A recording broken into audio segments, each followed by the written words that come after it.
Today we are going to talk about there is no hell. I know, you're probably thinking, well, the Bible says it so. And that's what we're going to talk about today.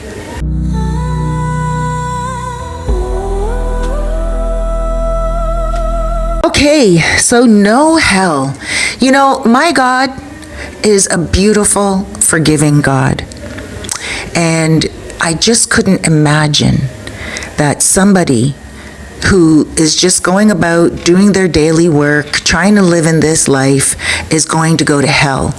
You know, there are murderers that go to jail and find God.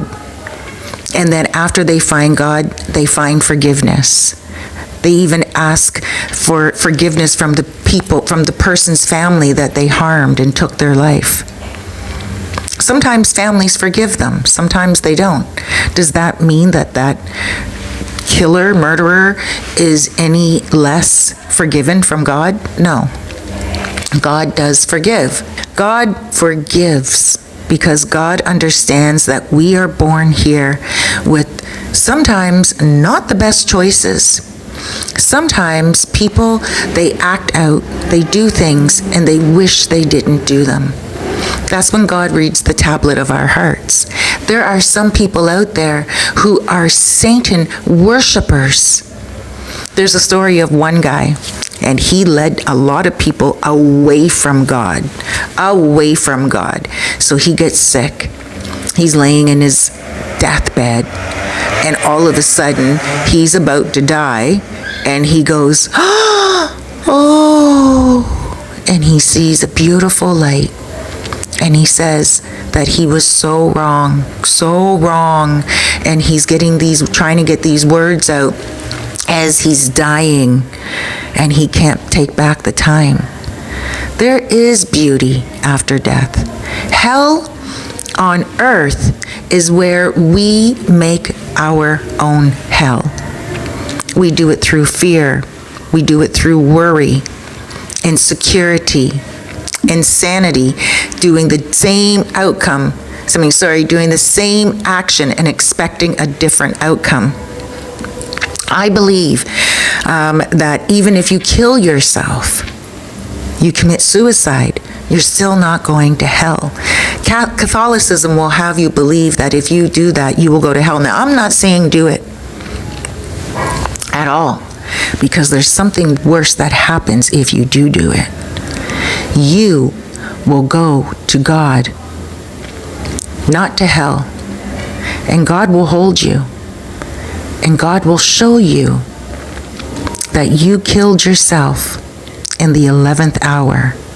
And you did it just before the dawn. The darkest hour is just before dawn. And you will be in your own hell, because then you'll see the video of how your life was supposed to be. And you'll be like, oh my gosh, I just had to wait one more week and life would have been amazing. One more year and life would have been incredible. Oh my gosh, 5 more years and I would have made such an impact on tons of people's lives. You don't know the job that God has for you. And maybe there's a lot that you need to go through right now so you don't miss that opportunity to use that experience, the pain, the challenges that you're going through in your life right now. So no, if you take your life the easy way out, then that means that when you die, you will be in your own hell. Now, let's say that you are a very evil person. I don't believe that everybody is all bad. And I also don't believe that everybody is all good. I believe that there are very deeply spiritual people out there who also daily have to struggle with decisions that they're making, maybe the way they treat people or the way they react to people, me included. You know, sometimes I may react to somebody differently than how I know I should have reacted. You know, there's always emotions going on inside of our bodies, hormones going on inside of our bodies, changes happening all day, every day. So yes, sometimes we may not react to a certain situation the same as we would react on another day.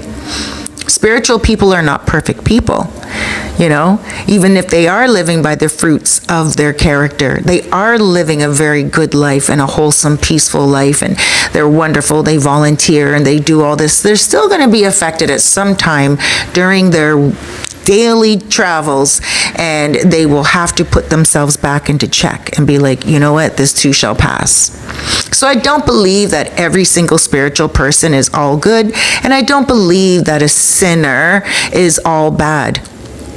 But let's say there is somebody who does want to be all bad, who's very confused, who doesn't know, you know, who doesn't want to be good.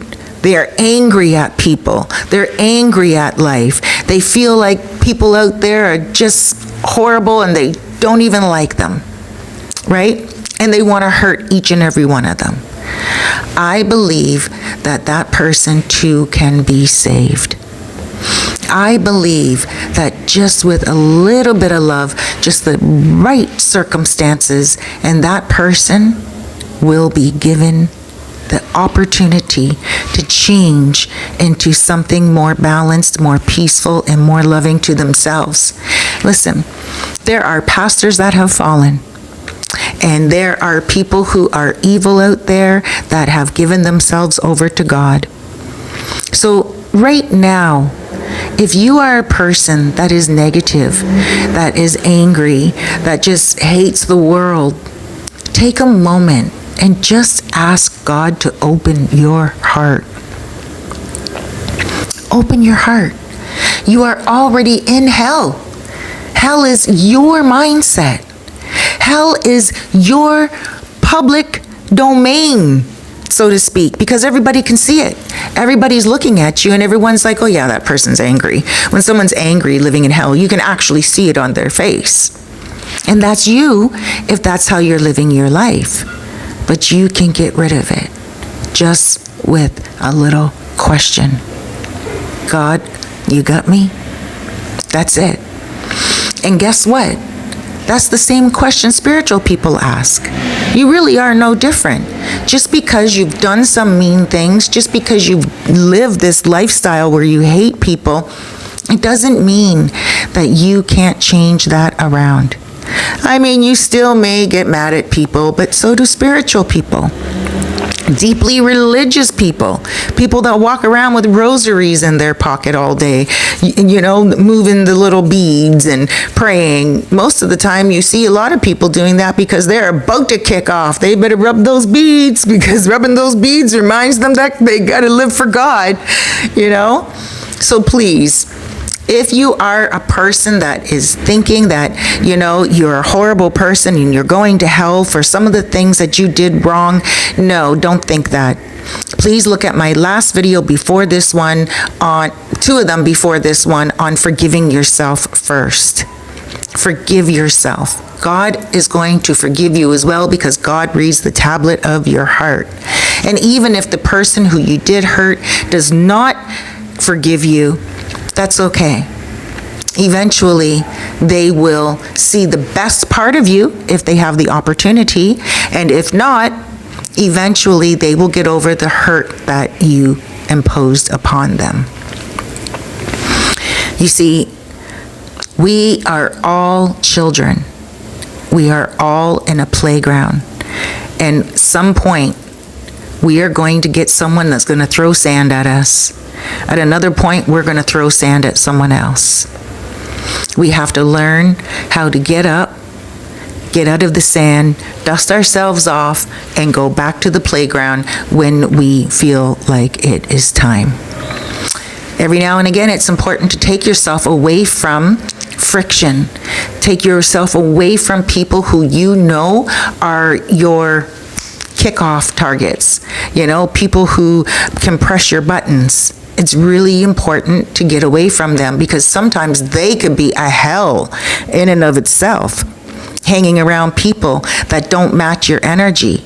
You are a person that can put yourself into a position of doing so much better for yourself day in and day out. But you might be hanging around people that are not doing anything with their lives.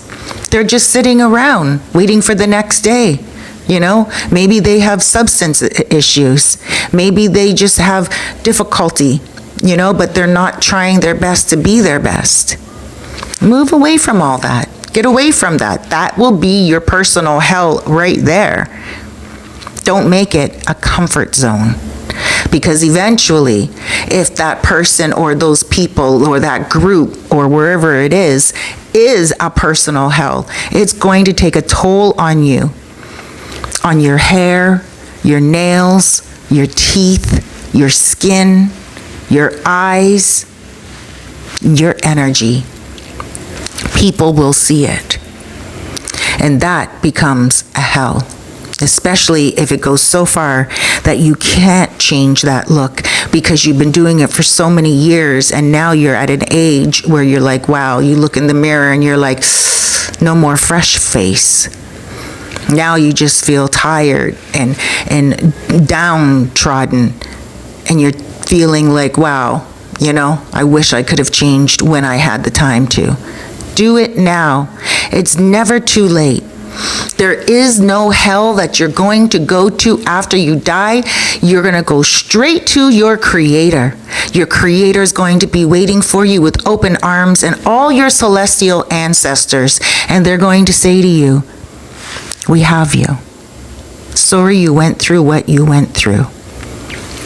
It's your own personal experience. Don't commit yourself to sadness for mistakes that you made or actions that you did on earth. Because when you leave here, your spirit is going to be free of the flesh that it is living in right now. Guys, thank you so much for joining me. My name is Cerise, and this is the Fifth Dimension. Take care of yourself. Please be good to yourself out there. You really deserve it. And make today count. Go ahead and subscribe. And thank you to all my subscribers up to now. Wow, in the last few days, I've gotten a lot of subscribers, and I really appreciate you guys. I'm not a preacher. I'm a soul coach, and I just love to talk to people about God and about spirituality.